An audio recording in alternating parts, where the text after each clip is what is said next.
I've heard Sean Combs is in fact from people who used to work in his company. So I'm assuming I've not had sex with Sean Combs. I've not spoke to Sean Combs. But based on those sources, I've heard he's in fact. That's why I don't be going to them puppy parties.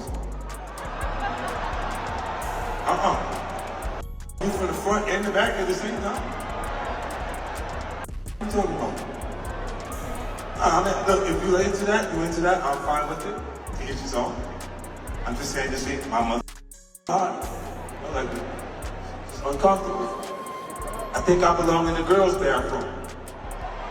And that is going on. Hold on to your seats because the tea is boiling hot and splashing all over the music industry. Busta Rhymes' alleged trans ex just came out and baby, she's spilling everything. And when we say everything, we mean she's peeling back the curtain on what's really been happening behind closed doors between Busta and Diddy. For years, people whispered about Busta and his preferences, but now it's no longer whispers, it's a damn storm. Stepping into the spotlight is Toni Newman, a name you're about to hear a whole lot more of. She's not just a random source, no ma'am. She's a former trans escort who has receipts and has never been afraid to shake the room. Toni has made a name for herself by dragging the industry's filth into the daylight, and this time she's coming with stories that are burning down reputations left and right. And the timing? Oh, it's spicy. Just days before Toni dropped her bombshells, 50 Cent released a video. Yes, that one. The one that allegedly shows Diddy, Busta, and a rumored trans companion all cozied up in the same room. According to insiders, that room wasn't just a social hangout. It screamed After Miles adult party. And if you've been keeping up with 50's past hints, this is exactly the kind of creepy vibe he's been calling out for years.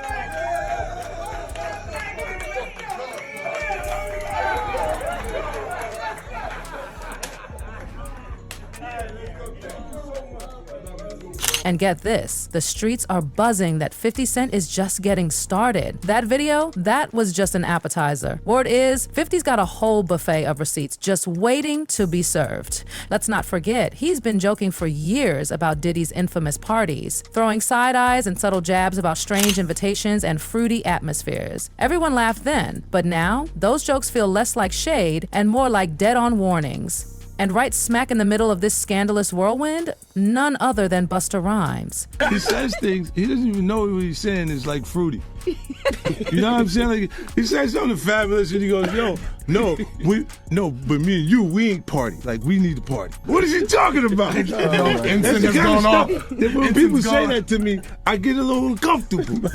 I get uncomfortable. Like, he said something to me one time, a long time ago. At Chris Lighty's wedding, he told me he'd take me shopping. I looked at him like, what'd you just say? Let me move, man, before I do something. You're gonna make me mess up the wedding. Oh, that's a nice gesture. Let me get out of it. No, dude, take me. That's what a guy says to a girl. That's why I don't be going to them puppy parties. You from the front and the back at the same time? What are you talking about? Look, if you're into that, I'm fine with it. To get you on. I'm just saying this ain't my mother. Hard. Like, it's uncomfortable. I think I belong in the girls' bathroom. And that is going on. Busta has always managed to keep his name clean, or so we thought. But these new leaks are dragging him front and center. People always assumed he stayed out of Diddy's mess, but now rumors say he wasn't just there, he was allegedly hosting.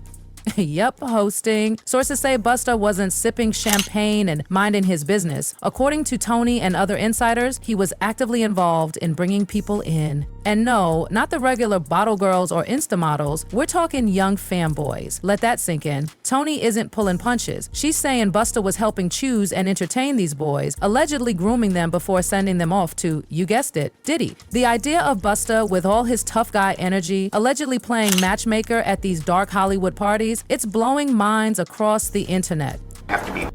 I've heard Sean Combs is in fact from people who used to work in his company. So I'm assuming I've not had sex with Sean Combs. I've not spoke to Sean Combs. But based on those sources, I've heard he's in fact.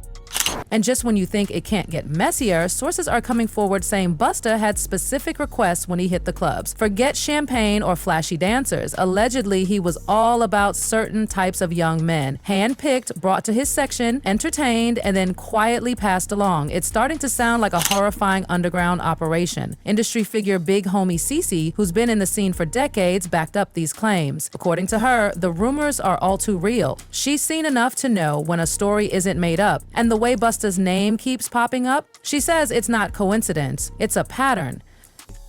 Bro, like, it was a lot of females in there who stand up when they use the bathroom. You see what I'm saying? So I'm thinking to myself, like, man, like, this kind of wild on, bro. Like, this how y'all coming? If this how y'all live, it's how y'all live. But they want to keep it a secret. You see what I'm saying? So he real touchy-feely too. Like, he grabbed this other guy I know by his neck. Grabbed him by his neck and was like, do you have love in your heart, young man? You want to be a roach? Or you want to walk with God? I'm looking like, no, I seen him holding hands with two men. Like this. I seen that. So, you know, like they'll have a dude come out with the paper, sign an NDA. No, I'm going to the car, bro, I'm good. I'm not signing no NDA. I'm going to the car, I'm good. Seen that, bro. So seeing all this come in the news, people was telling me I was crazy. Said I was a hater. Hating on what? And here's where the whole thing blows wide open. Toni Newman isn't just naming Busta. She's calling out the entire boys club, LL Cool J, Mr. C, Eddie Murphy, and of course, Diddy. She's got the guts, the history, and she claims she has the proof. According to Toni, these powerful men have lived double lives for decades, silencing victims, covering up hookups, and burying their secrets deep underground. But now that she's blowing the whistle, the legal teams are scrambling. Toni says LL Cool J's lawyers came out swinging with cease and desist letters, and both Diddy and Busta allegedly trying to shut her down too. But Toni's not backing off. She's calling out the manipulation, the cover-ups, and how the game has protected these men while their victims suffered in silence. And when you connect Toni's stories to past scandals, suddenly everything starts making more sense. In my book, the memoir I Rise, published in April 2011, and some of those that I have spoke publicly on is LL Cool J. I met as a street prostitute 15, 16 years ago. Baby girl was draped in Chanel. The encounter with LL Cool J was a one-time encounter. I serviced LL Cool J. I knew it was LL Cool J, and he knew, in fact, I was transgender. Never spoke again. We didn't text, email, call. We didn't exchange any numbers or contact information. I never saw him again. I saw Eddie Murphy 15, 16 years ago pick up friends of mine on that street block in New York City. Hey boy, you look mighty cute in them jeans. Eddie Murphy was on the strip. Take Eddie Murphy, for instance. Remember his scandal back in 1997 when cops pulled him over late at night in West Hollywood and, surprise, he had a 20-year-old trans escort in the car. Eddie tried to play it off like he was just helping out a stranger. Said he was out for a book, met someone in need, and gave her a lift at 4 a.m. with the family conveniently out of town. Sure, Eddie. Now, no one's saying Eddie and Busta are identical cases, but when you zoom out, the stories start to align. The denials, the secrecy, the damage control, it's a pattern. And I'm not gay, and I'm not, and that's what's weird about this, to have your sexuality question and your moral fiber question and all that, when all I was doing was trying to be nice to somebody. Eddie Murphy tells E.T. that his wife and children were out of town, says he wanted something to read and went to a late-night newsstand. He stopped here and picked up the suspected transsexual at 4:45 in the morning. He says he thought he was aiding a distraught woman. Looks like a pretty Hawaiian girl in the corner crying. It looks like she was crying. She goes, oh, Eddie Murphy. She noticed him at the light. She recognized Eddie Murphy. Oh my God. So I go, what are you doing? Why are you out here working the streets so late? She goes, oh, I'm on my way home. Can you give me a ride home? And don't you dare laugh off Orlando Brown anymore. People have clowned that man for years, but maybe we shouldn't have been listening closer. Orlando once claimed he had a relationship with Busta Rhymes. Everyone rolled their eyes, called it a meltdown, moved on. But now, people are circling back like, wait a minute, was he actually trying to tell us something? Because if Orlando was one of those fanboys Busta allegedly entertained and passed around, that adds a very dark twist to this story. And suddenly his so-called rants aren't so crazy. You smashed them when it was girls? I didn't smash anything. So how you know we that? made love. We made love. That's Who you why- made love with? Diddy, Bow Wow, Busta Rhymes. You just told me you see Busta in the airport too. That motherfucker tried to act like he didn't know you. You smashed Drake? No, I never smashed. Oh, you made love to Drake. And let's not pretend we haven't seen the signs. Busta Rhymes has always acted real weird whenever someone brought up. Back in 2006, he allegedly threw a homophobic slur at a male fan. In 2007, he stormed out of a radio interview just because someone asked about homophobia in hip-hop. Didn't debate, didn't defend, just dipped. At the time, people thought, oh, he's just uncomfortable. But now, people are saying, what was he running from? And remember that dinner party video, Diddy, Busta, Coi Leray? The one where Busta gave Diddy that shady shoulder tap and Coi looked like she wanted to disappear into the floor? Fans watch that on loop. Every interaction suddenly seems off.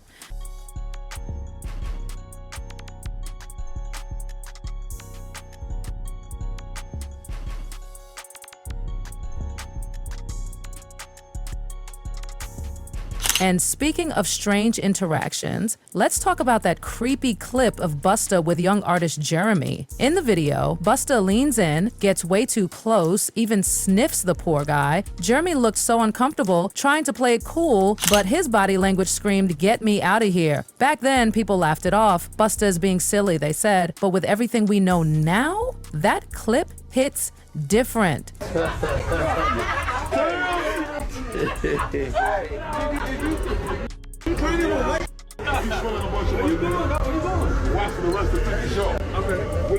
going? I'm fly there. You see me? Nigga, you going to walk to the money with this fly. Let's go.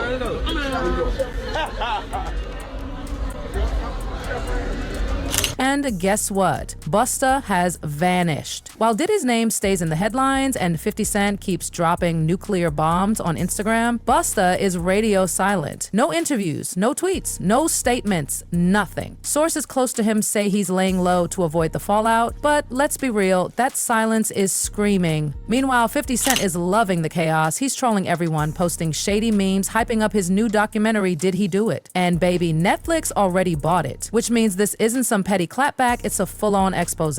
Word is 50 has real footage from those infamous parties, not rumors, footage. And if he's really sitting on that, no wonder some folks are suddenly mute. That aggression every time someone brought up sexuality, it doesn't feel like discomfort anymore. It feels like guilt. The internet's already putting together timelines, lining up Tony Newman's claims with Orlando Brown's stories, with Eddie Murphy's scandal, with that Jeremy clip, with everything 50's ever said. And when you connect all those dots, it starts to look less like random gossip and more like one giant puzzle finally coming together. Fans are waking up. They're no longer brushing things off as Hollywood rumors. They're saying, hold on, maybe we've been lied to. And that's the most dangerous thing for people like Busta, Diddy, and LL Cool J. When the public finally decides to listen to the voices that were silenced for so long, as more names come up, more people are going to speak. That's just how it works. One whistleblower steps up and suddenly 10 others feel brave enough to do the same. It's a domino effect. And with 50 Cent dropping teasers like confetti, it's only a matter of time before things hit courtroom levels. So what happens next?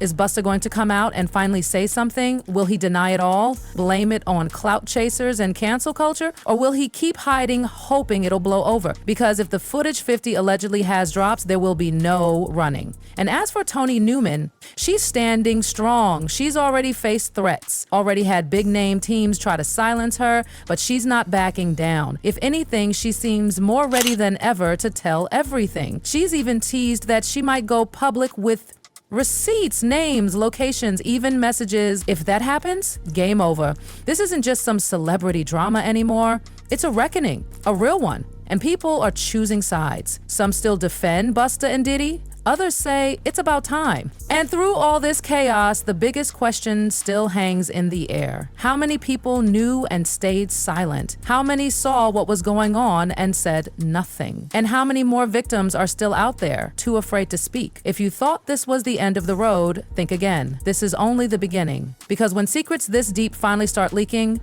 they don't stop. they flood. They destroy everything that tried to keep them hidden. So whether Busta ever speaks or not, one thing is crystal clear. The industry is shaking. And this time, it won't be quiet again. It's not just one moment, it's a chain of them, and they're all catching up now. That moment Busta sniffed Jeremy, no one thought anything of it when it happened, just Busta being Busta. But now, people are looking at Jeremy's face, the discomfort, the awkward forced laugh, and realizing that wasn't okay. That wasn't playful, that was weird. And once you start seeing these things, you can't unsee them. And the silence, oh, the silence is loud. While everyone else is either being dragged or trying to clear their name, Busta has gone completely dark. No statements, no PR moves, no Instagram rants, nothing. Which, in a world where even the messiest celebs jump on a live to clap back, it's kind of scary. Because if he had nothing to hide, wouldn't he say something? Instead, insiders say he's holed up, laying low, letting it all blow over. But here's the thing, it's not blowing over. If anything, the heat is rising because 50 Cent isn't letting up. He's laughing all the way to Netflix with this documentary. Did he do it is trending before it's even released? And it's not just a title, it's a direct shot at Diddy, Busta, and the whole secret circle that's being exposed. And if 50 really has footage, if he's holding tapes, photos, anything from those parties that people have whispered about for years, then this isn't just going to be some internet moment. This is going to be historic, like career-ending. Lawsuit level, FBI knocking on your door level. People are already connecting dots between that Cassie Hotel video where Diddy was seen getting physical and other hotel staff reports that never saw the light of day. Word on the street is that Diddy paid $50,000, 0 cents, to bury that footage. If that's what it costs to cover one tape, how many other tapes are out there? How many cover-ups? How many victims still afraid to talk? One fan tweeted, "This isn't new. Some of us knew. Busta didn't build that body for women." Another wrote, "The harder they try to act straight, the more twisted the truth." And this is where the industry shakes because it's not just about parties or rumors anymore. It's about patterns, abuse, power, the way fame can protect predators while silencing their victims, and how people like Tony Newman have risked everything to speak truth, even when no one believed them. She's been screaming this for years, and now that the world is finally paying attention, she's not backing down. She's standing taller, louder, and bolder. She's coming with names, receipts, alleged threats. She says Busta and Diddy's teams tried to silence her and failed because you can only keep the truth buried for so long before it claws its way out. And right now, it's clawing, scratching, screaming. So what's the next move? Will Busta go public? Will he try to explain, spin, deny, or will he keep ghosting, hoping the storm passes? Because let's be clear, this storm is just getting started. Tony Newman isn't the last whistleblower. She's the first domino. More people are watching, waiting, gathering strength. People who were there, people who saw, people who were hurt, and they are coming. So if you thought Busta was untouchable, think again, because the walls are closing in. And silence doesn't protect you when the whole internet is watching. So tell us, what do you believe? Do you think Busta's hiding something? Do you think Tony's finally cracked the code the industry's been guarding for decades? Let us know below. And if you're here for unfiltered truths, bold exposés, and no holds barred tea, stay locked in, because this story is far from over.